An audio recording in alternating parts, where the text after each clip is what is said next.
त्यासाठी कांदा, हिरवी मिरची, कोथिंबीर, कढीपत्ता, टोमॅटो आणि आपल्याला जिरे मोहरी लागणार आहे।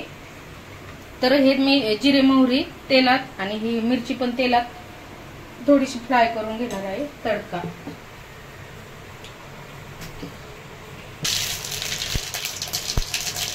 जिरे, हिरवी मिरची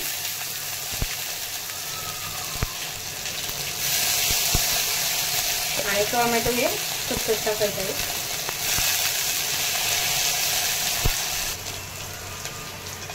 हा तडका आपल्याला आप्यामध्ये टाकून घ्यायचा आहे आणि डाळीचं भिजून हे बारीक केलेलं आहे।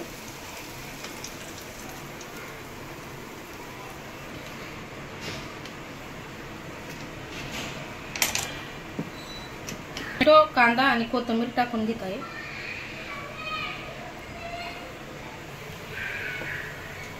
आणि आपल्याला चवीनुसार यामध्ये मीठ टाकायचं आहे आणि थोडासा सोडा टाकायचा आहे खायचा, चवीनुसार मीठ।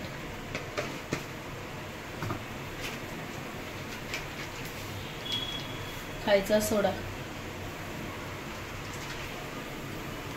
हे छान मिक्स करून घ्यायचं।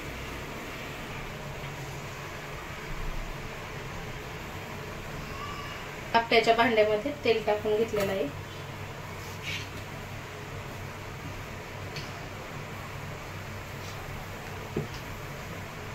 आणि आता हे मिश्रण टाकून घेत आहे।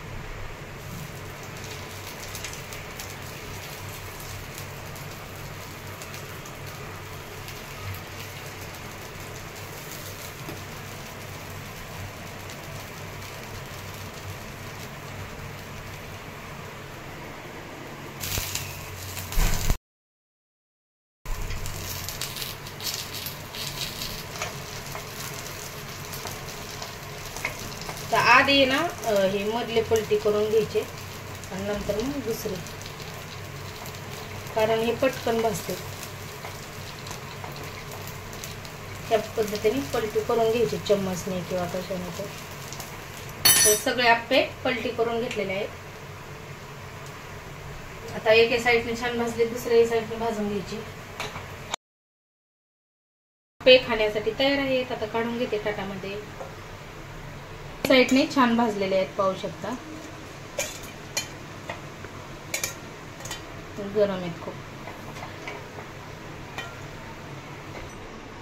तर आप्पे आपले झालेत तयार। या खायला आप्पे। व्हिडिओ कसा वाटला नक्की कमेंट मध्ये सांगा। आवडला तर लाईक, सबस्क्राईब करा। सांबर सोबत खोबऱ्याची चटणी आहे त्यासोबत, किंवा आपण असेच खाऊ शकतो। हिरवी मिरची हे सगळं टाकलेलं आहे, असे पण छान लागतात।